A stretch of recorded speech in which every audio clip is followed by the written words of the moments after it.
I'm live. First time I try the live feature of YouTube, and I tried in a. The idea was to do a question and answer about film photography, but I see that nobody is here, so I will just rant a little bit for some minutes, waiting if something will connect or not.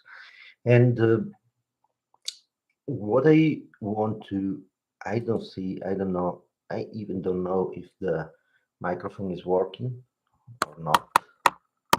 Yes, the microphone is kind of working, but it seems I have no idea how I can check this. Oh, this is share. It's okay.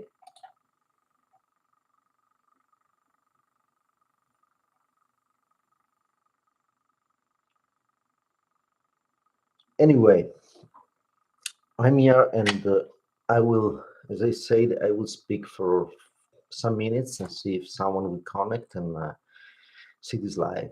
My choice was to not share this link on my Facebook and website and these kind of things because the idea was to see if the algorithm in YouTube uh, were going to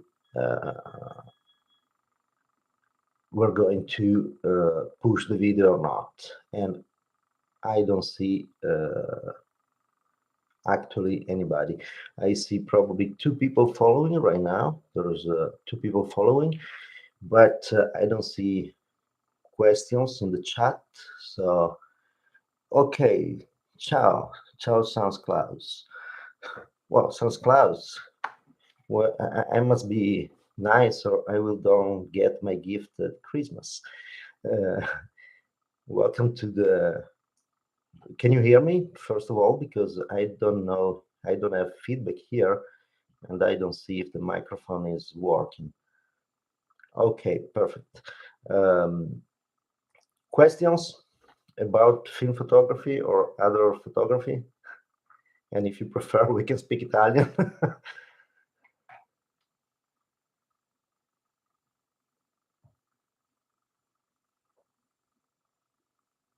Is there something you like to me to talk about?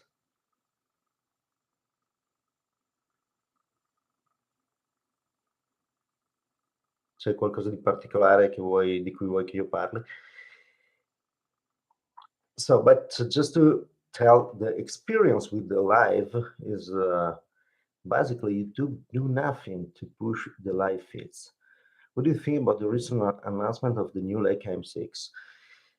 Uh, Great on one side is absolutely great to have someone that starts to produce film camera again. That's a great thing.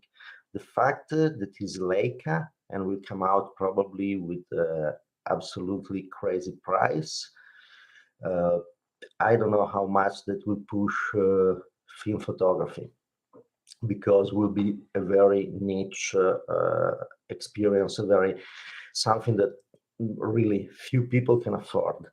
But that can be good. I mean, like when Leica come out with something, it become trendy. So if Leica is something that is put a film camera, I hope that there will be other brands that see the opportunity to create film cameras, and they will do it in a cheaper way, in a more affordable way. Leica are great if you have the money to buy them. I mean, I tried some Leica M, and I love those cameras. Uh, the price was never kind of justified for my profession. I did 99% of my work as a commercial photographer. So if I had to invest money, a big amount of money, I usually went with medium or large format. So the 35 millimeters uh, was never my thing. Yeah, exactly. They will keep the price high to maintain the exclusivity. And I mean, it's a good thing. I wish they will start to produce cameras that are less expensive, but for sure, Leica will come out and will have will create a trend. We have seen right now. There was today. I read about on NBC or something like that. There was this video made with Super 8 film about film photography that is saying film photography is live again and is again trendy. So if the film photography goes again on the traditional media, television, and is pushed also thanks to something like Leica producing a new camera, that will be great. So I think it's a great thing. I would love to have Leica to send me a camera to try, as everybody else, but that's the thing.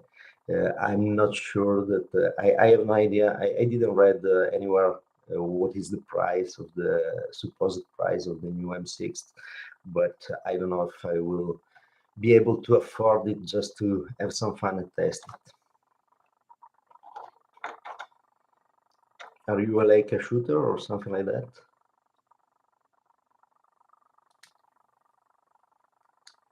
And by the way, I really like the Leica M series. I really don't like the reflex made by Leica. I had R3, R4, and I'm used to sometimes buy camera that are not working and repair them. And when you open up a reflex like the R3 and R4, they are not that great inside. So it's just overpriced Minolta. So it's not. I'm not a fan of the reflex by Leica. I'm really a fan of the M series.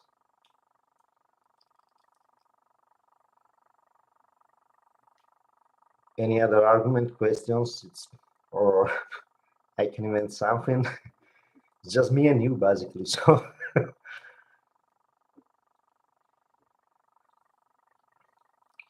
but I hope to see kind of a revival of film photography because I think film photography can finally bring all of us a little bit away from this digital mania. And when I see right now things like the artificial intelligence that create photography and all these kind of things, I really think that we need to get back to something that is practical, that we can touch with our hands, and I don't know, more realistic. Well, Nikon's are really great cameras. So FT2, FT3, FM, and FM2N. Okay, the FM2. Uh, Nikon. My experience with Nikon was with mostly with the Nikon the F3 and great camera. I just was so used with Pentax that for me Nikon was every time was why you put the aperture in the wrong way. So yeah, for a lot of young people is the first analog experience, and that's kind of for me sometimes it's kind of incredible when there's something younger than me that never tried film photography, and they ask me how do I start and these kind of things. It's impressive how many things I think are everybody know it. So uh, for me, the idea is sometimes I have to stop and thinking, okay, I have to start to tell you that there is a film and you have to put a film in the camera and the film works that way. That's kind of strange. We as generation, we were born that everybody knew what a roll film was and the fact that you have to put it in the camera. But it's impressive how much the new generation have lost a lot of experiences we had. And it's like with the phone. I had so much fun. There was a relative of mine, 16 years old, was coming here in his house, and in the guest room, I still have a telephone with the disc. they had no idea how to use it. So uh, it's fun, and it's fun also to see the new experiences.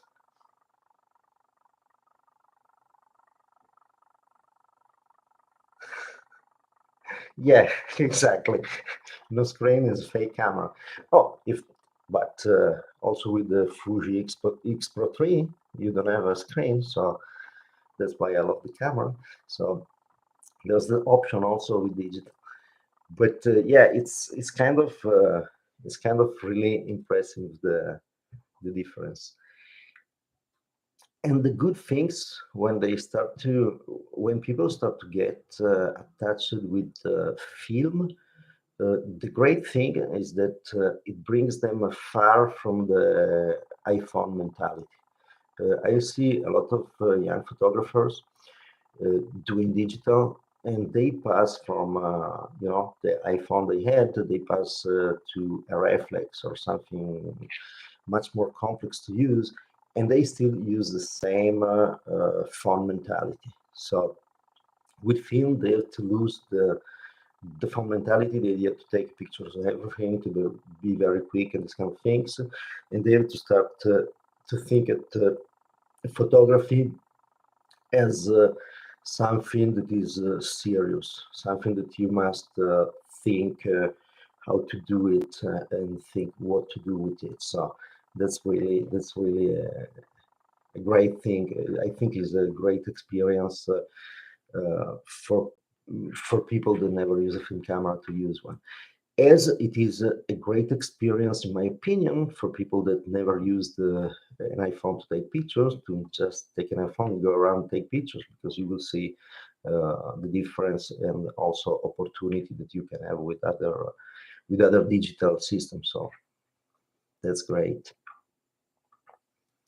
So what you do in your life is are you a professional photographer or uh, just an hobby for you? I'm just curious.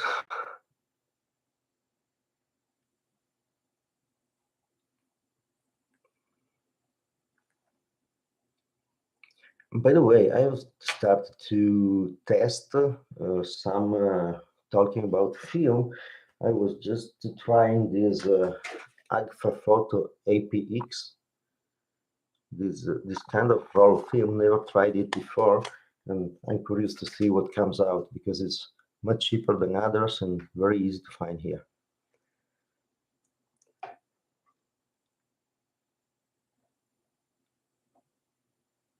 Yeah, the film look is another thing that is absolutely fun and strange because for me, mm, I was always researching for sharp with film. I was also going for the maximum sharpness and maximum precision and all these kind of things. And now I see a lot of people. I want to look film, and they look for the, let's say, crappy look. So that's kind of fun. But I think that is just part of the process. Usually, you see people going from digital to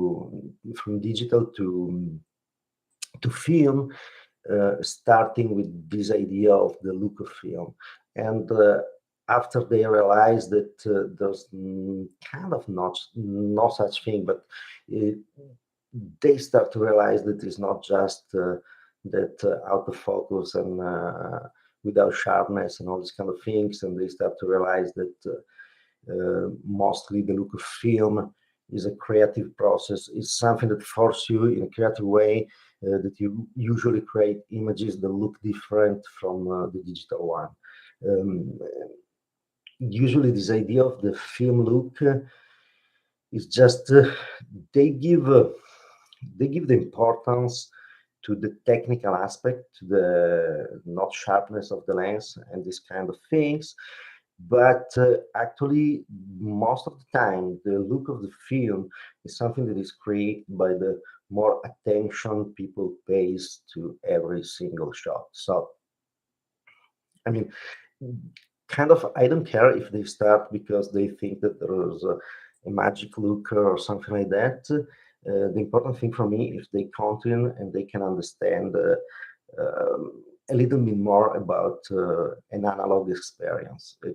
So that's a thing. Okay, so it's an hobby for you, the photography. And that's great.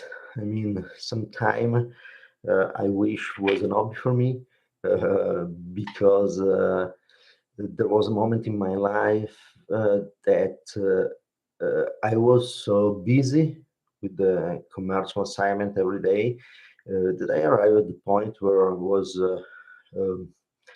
you quit to your job at 7 p.m. or something like that, and you think, okay, I don't want to think about photography for the rest of the day.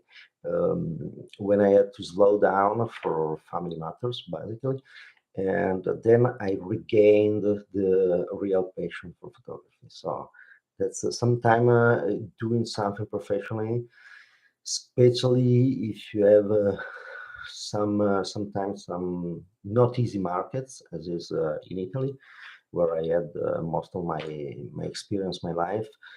Sometimes that can drain your passion and creativity away, especially after the transition to digital. For me, it became kind of very hard to be creative because I spent so much time on the computer. Um, I was not able to use digital photography as I did with film photography. So always a lot of picture, a lot of post production, and all these kind of things. And that at a certain point was very tiring. So sometimes I think people that do just for hobby, yeah, that can be they can have much more fun. I think I found my equilibrium right now, so I'm very happy about that. But sometimes you risk to lose the passion in the profession. Printing is an art that people don't understand. Printing is an art that people don't understand in both ways. I agree with you. They don't understand the darkroom printing, and they don't understand also the digital printing. Um, it's it's impressive how much pictures right now are only showed online, and so in a form that is not printed. And that's something that it's kind of sad, also because it makes um, very easy to be sloppy when you photograph. A lot of time I see pictures that seems nice when I scroll them on social media or something like that at low resolution. Uh, if I stop by and look at them for a little longer time, I realize that there are a lot of problems are made in a sloppy way, and but they are attractive as a first impression are attractive. So while you scroll your feeds, you see the you see the picture and it seems, wow, this is nice. And people don't print, and I think printing is just best way to show the images. Printing during exhibit and these kind of things, also because you have a direct vision of the person that is looking at your pictures, so you can interact, you can see a feedback. It's not just a like that you don't know, someone put a like on a feed under your pictures, that is something that they really loved or not. If you do an exhibit, the people come to see your pictures, they can talk to you, and you can understand a lot of things about that. Sorry. So printing for me is absolutely important.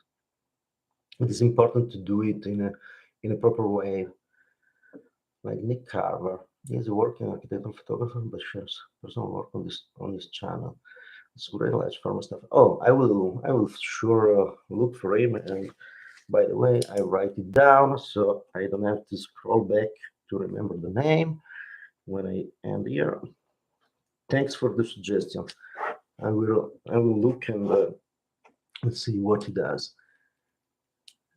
And a large format is something that I really like. I don't know if you have experience with the large format, but for me is the kind of essence of photography. Lately, I don't do much of that. The main reason is the cost, to be honest, and the fact that I need to move soon to go around and get some places that inspires me more than the one where I live right now. But I love large format. Large format is absolutely the essence of photography, and I love the fact that you can have do the movement on the camera, so you don't need to have the focus plane that is parallel to the film, and you can take away stupid things.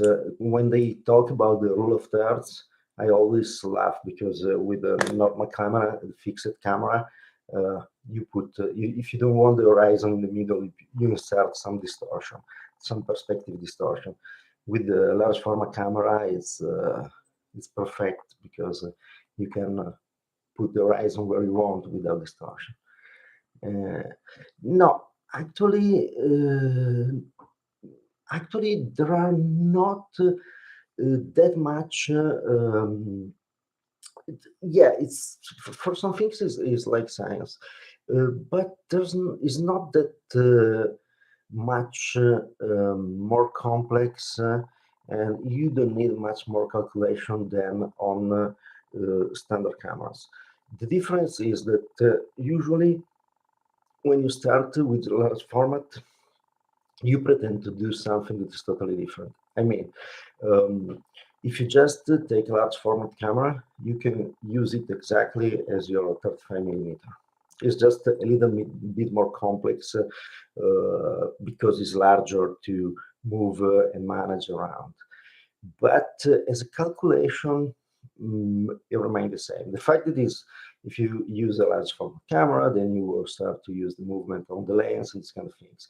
But it's something that is not the difficult to learn. It's not. It seems more difficult than what it is. Um, I learned. Uh, okay, when I started to use. I started to use the large format camera, and I was learning by myself how to use it. Then something that really changed my life was in Siner in Switzerland. Siner, the producer of cameras. I attended a workshop there. It was a fantastic week of workshop, and they really I learned really everything there was to learn about the view cameras. And when you learn it, you realize that it's not that complex.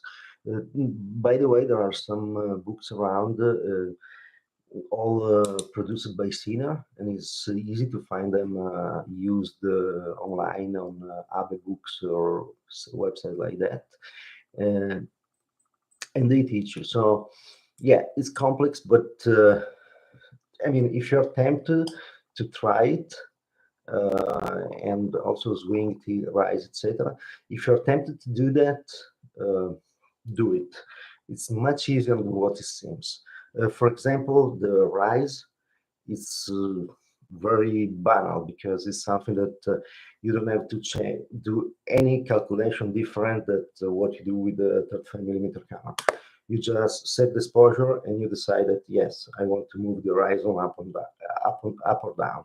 So that's very easy and there's no calculation. You have some calculation to do the tilt uh, on the front element because you move the focal plane, but also that something that you don't have to do calculation is just that you put if you have the right camera, you just put the point of focus was you want far away, the other point of focus that you want close, and you tilt and connect the things. It's just a little ruler that you can have on the camera, so it's not that the basic. It's not the difficult. It's not it's not basic too, but it's not something terrible. So if you're curious, right? It's something that you can find very kind of very cheap review cameras sometime online, or you can look for a friend that bring you around to do that. So John Meyerowitz doing large format in New York is Saint. Okay, I write down another name, Joel Meyerowitz. And thanks for all the suggestion because I always curious to find good content online. Yeah, to do large format on street, that's not easy. By the way, I just received just a few months ago. I received as a gift a Linux, sorry, Crown Graphic, a Graflex. And the Graflex is a kind of a very fun camera to use on the streets. I tried it, no, still not happy with the results, so I didn't talk about that. But it's fun if you get something like a Graflex. It's kind of possible to use it on the streets. Yeah, yeah, yeah. I will check Joel. I don't know him, so thank you for suggesting, and I will check it. And but to use a large format camera on the street, it's not the way to start.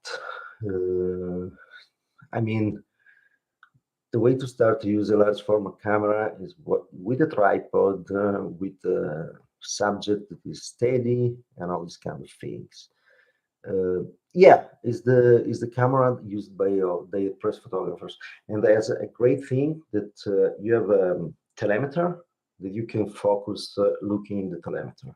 So it's easy. You can really.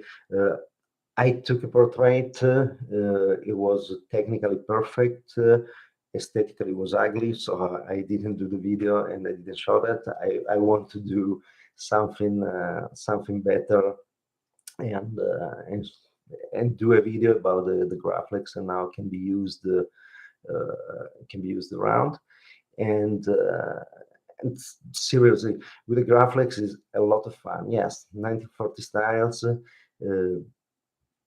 It is very nice how the lights. Um, I mean, with the large format, you have the lights that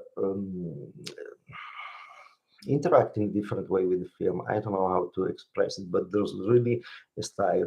And the other thing is right now, if you go around with the Graflex or a large format camera, everybody is curious, is there, is asking what you're doing, what you're not doing, and this kind of thing. So it's also easy to find people around. And by the way, I want to do a video about the use of Graflex, and I wanted to put inside also something that is done freehand because that's for me that camera is something that is fantastic if you use it without tripod, just shooting around.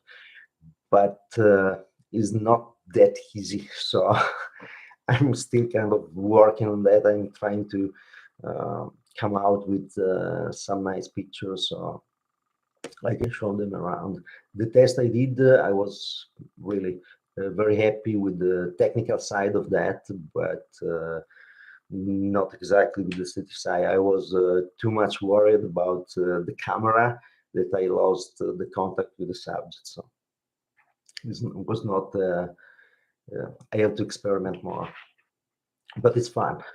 And I always suggest if you have the opportunity, try your camera because it's a different way to do photography. Yeah, as the speed graphic, as the Graflex, did the Crown Graphic, the speed graphic, and the brand. I think the brand is Graflex, but I can be wrong. So, uh, and that's a fun camera because it's really easy to use freehand, and so it's really nice. it's perfect for that thing. Another camera that is perfect if you want to do street photography or things like that, and I think is much better than the Graflex, is the Linov Technica. I think is that is the another folding camera. I have one, but the problem is I don't have the cams connecting the lens to the focus system, so um, I have to use I have to use the screen to focus the camera, and that slows down. Also, if it's really a great camera to use freehand, it's a very great grip, and so it's a good camera. Linov is another good. Um, the Graflex, you can find them around um, at a decent price. The Linov Technica is became crazy. I mean, it was just crazy when I bought it 20 years ago. Right now, it's probably 3 or 4 times what I pay the camera. So it's kind of crazy. Yeah, the graphics is the one that if you look at the old pictures of the reporters and Global Machina, okay, the Global. I'm trying to think what is the Global Machina, but I do this one moment on Google because I know the name, but Machina is with a K. Okay, it's the 6.7 and okay, so it's the 6x7 is a medium format, right? Okay, yes, yes, yes, yes. Those are beautiful cameras. I never tried it, but those are considered absolutely beautiful cameras. Medium format is another format that I really like. Uh, and 6x7 is a proportion of negative that I really like. It's uh, it's not too rectangular, it's not perfect square, so it's really a proportion that I love in the medium format. I like square format and I like rectangular, which is not too long. And this is another problem I have with 35 millimeters because I always find it too rectangular. Um, I tend to take images that for the actual taste probably are considered too static, too less dynamic. But I like that kind of more static composition with the movement, the dynamic of the composition inside the frame and not given by the frame. And so the 35 millimeters is always a little bit too rectangular in one way or the other for my taste. 6.7 is a rectangular format that I really like as the 4x5 or 8x10. But the global machina is another one that I would love to have. The problem is that film photography is became so trendy that it became so expensive to find cameras. I mean, uh, yeah, there are so many. I too, I've seen a lot of many great channels around photography channels. By the way, a channel that I love in photography is it's not always film photography, but is B&H, and they have the page that is the event B&H events or something like that. And they sometime have photographers going there and telling their story. So they speak a couple of hours, 1 hour and a half or something like that about themselves, their career, how they photographed, and all these kind of things. And there are some videos that are really beautiful. The one that I love was Sam Abel. That is a video that is really lovely to watch. And I find that sometimes they have photographers that are really interesting, also because they went from film to digital. So it's Film, yeah, film is very expensive. The first thing you asking about Ferragna, and Ferragna is, I tried to find Ferragna film here. I didn't find it. And by the way, the factory is 45 minutes from my home, and I try to contact them to ask if I can go and buy some films. Or the idea was also to go and just take a look at the factory if it was possible, but I never got a reply. So I tried to phone a couple of times. There always was an answering machine, so I had to try again. But I was not able to find the Ferragna film here, so I have no idea if it's any cheaper in Italy. And so that's the thing. It's kind of strange. When I read about Ferragna reopening and producing film, I was expecting to find Ferragna film in the grocery stores in Italy, especially here that is in my same province. So it's really, but I still have not seen it in shops, real shops or online shops here in Italy. And it's kind of bad because Ferragna was really kind of a nice brand.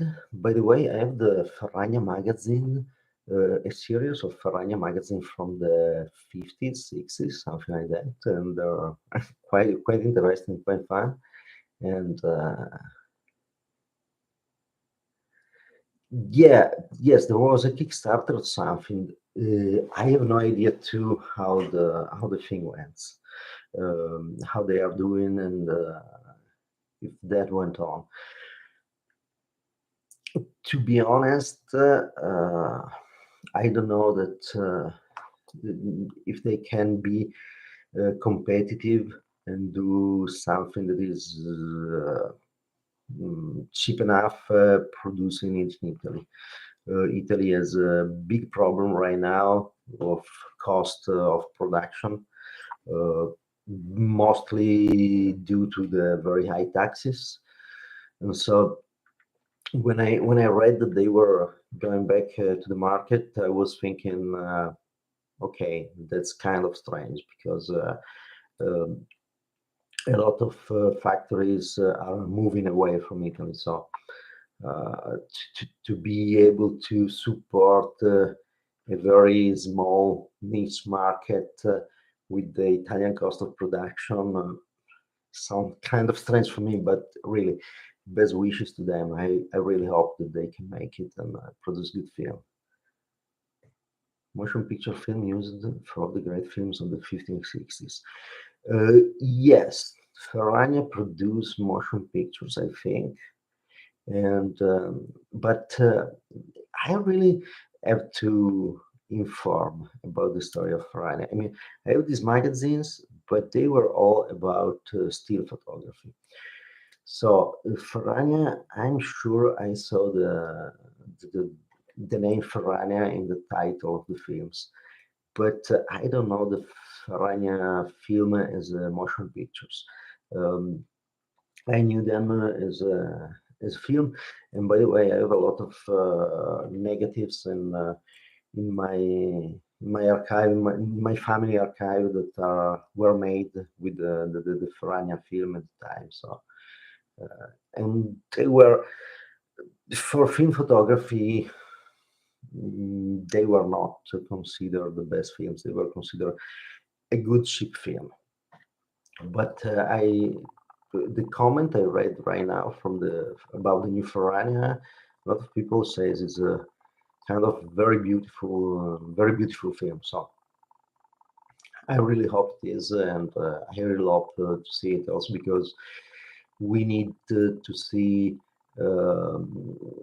to see kind of more film produced, and I hope color film because right now there's a for black and white film there's not big problems because there's Kodak, the Zilford that are going. There's Foma that is doing something. So there's already a production and there's already some kind of competition.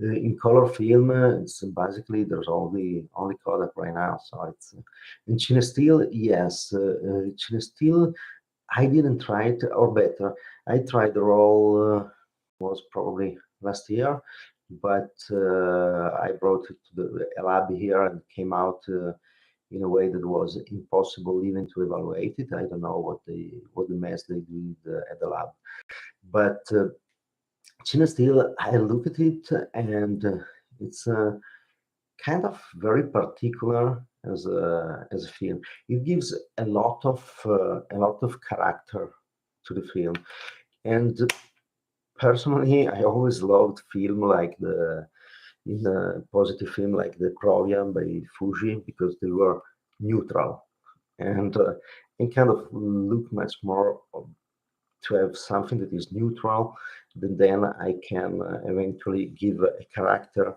with my illumination or my creativity. Yeah, Fujifilm. I think that they decided to quit to produce film. Probably, I have no idea why because right now film is coming back, so it sounds strange that they stop right now at the moment. But I hope also that Fuji will continue to produce film. By the way, Fuji had always been my favorite film. Uh, my especially for positive film. For me, Provia was really one of the greatest film I used for all the commercial assignments. It was fantastic. It came out perfectly neutral, without color dominance and this kind of things. A little bit on the cold side. And I like the cold side. With the industrial photography, the cold side was perfectly okay. So I really was a fan of Fujifilm. And if I think that just some years ago, I mean 10, 15, something like that, I was used to have a refrigerator always filled with 4 by 5 and 6 by 6 and 120 Provia film. And I think right now that a refrigerator like that can be worth $4,000, $5,000. I don't know. It's kind of crazy. So it's but I hope that Fujifilm will change its mind about film. But I have no idea. We are living really in a strange moment for film photography because there are some new things in theory coming out, some old that are going away, and uh, in my opinion, it's not easy to forecast what will happen to film photography. I don't know if there will be a market enough to continue to produce or not. When I say industrial photography, I mean uh, both buildings and commercial enterprise.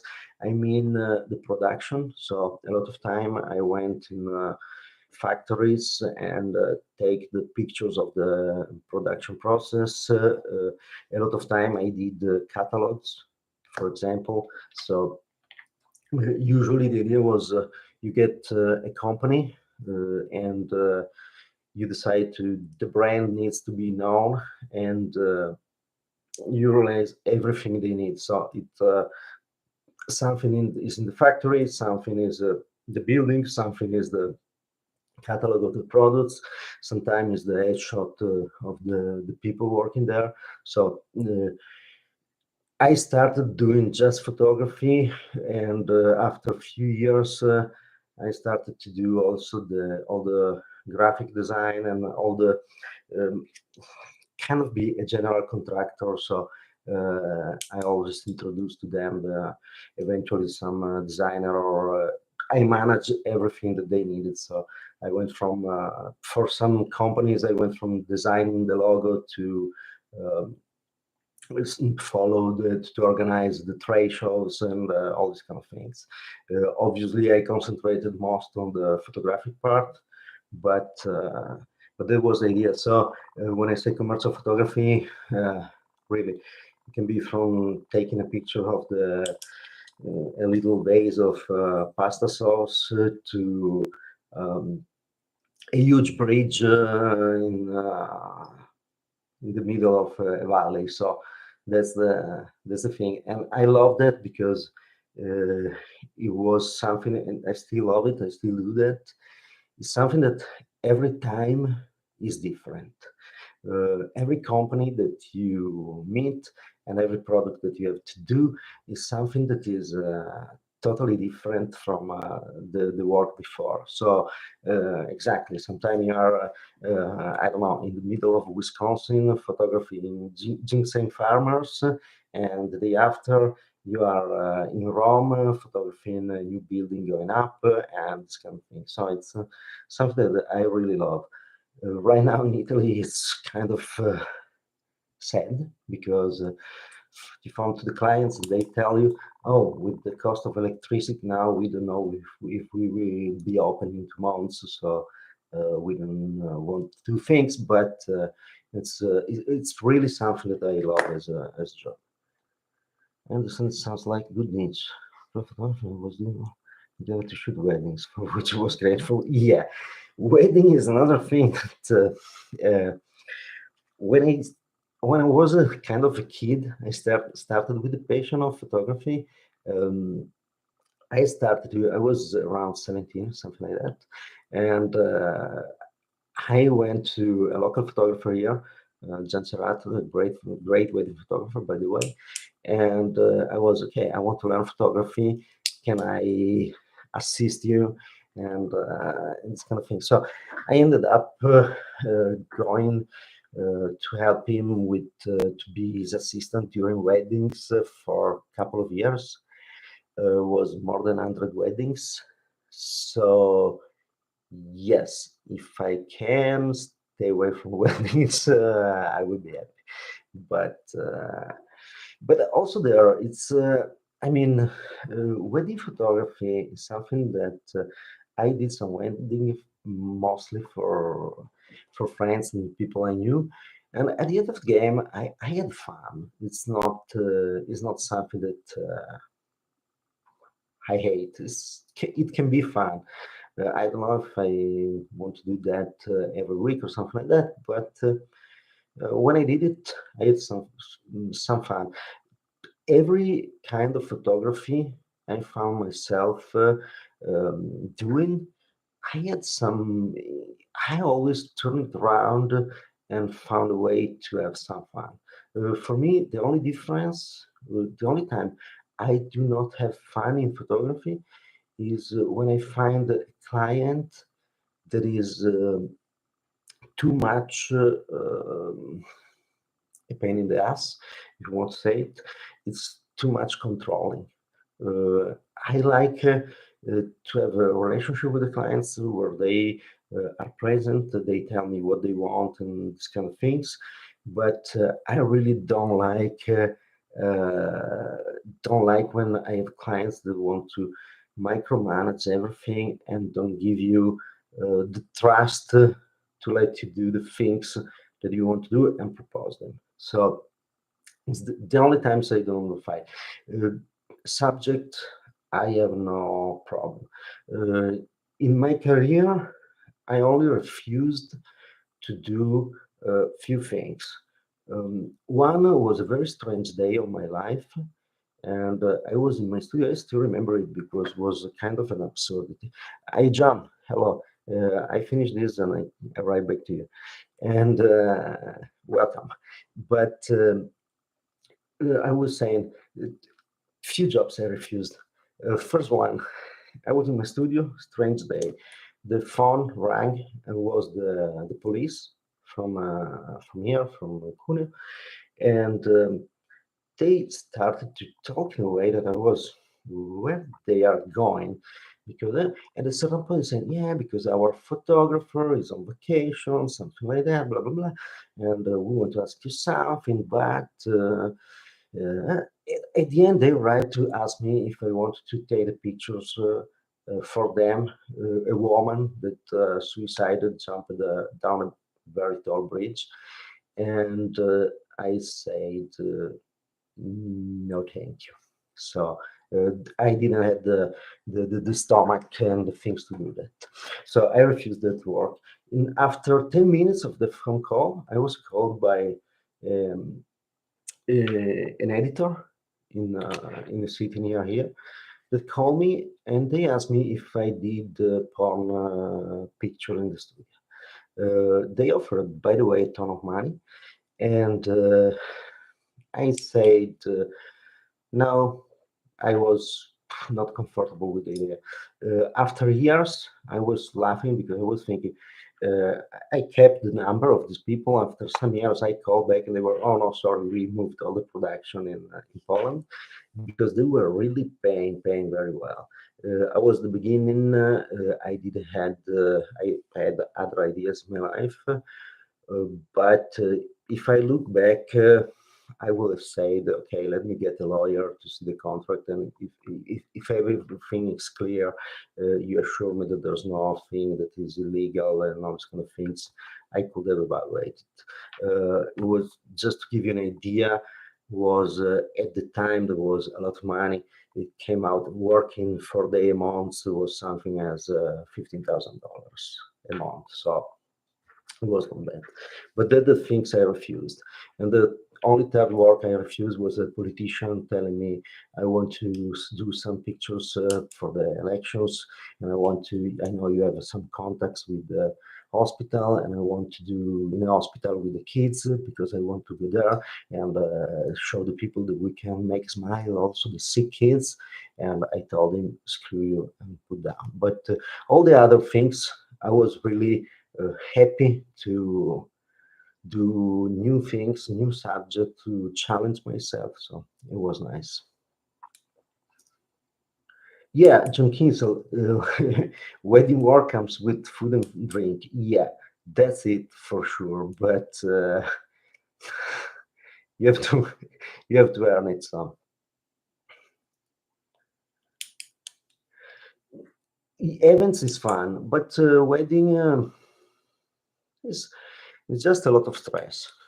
The only problem with weddings, with digital, is much less problematic because you can see on the camera if the pictures are good and all those kind of things. But with film was kind of scary because you were there and you were thinking, holy cow, if I do something wrong, I will discover it in 3 or 4 days, and I will ruin the moment for these people. So to shoot wedding, I had the luck on my side that I had this experience with his assistant, and we became friends with this other photographer. And so when I arrived at the wedding, I knew already all the tricks to be sure that everything went well. So, kind of using two different cameras, or was Hasselblad at the time, different magazines of film, taking a picture of the different moments with the different cameras and the different magazine and this kind of thing. So, I was always sure, and I had the films separated in a way that I sent the first half to develop and the second half to develop. So if there was a problem developing the field, I still had the half of every moment, this kind of thing. So it's I think the wedding, if you want to do it, enjoy it, you have really to prepare well. So it was kind of fun. This I think I hope you had some fun to listen to me. And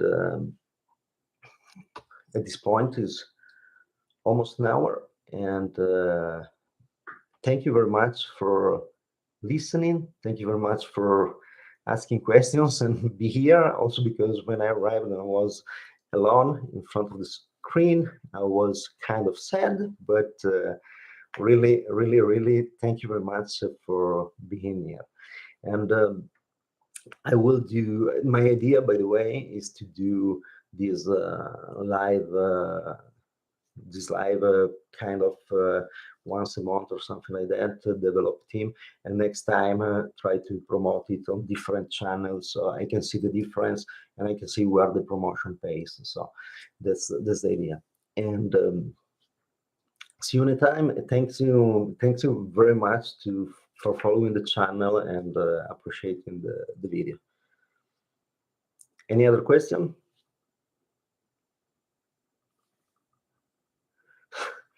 Grazie a te.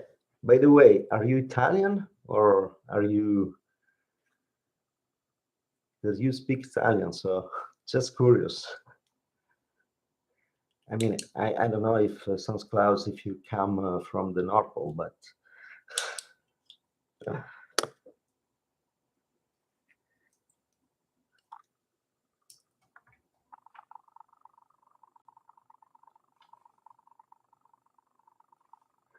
Canadian. Okay, perfect. So great. Thank you very much. See you next time, and thank you again for watching. Bye.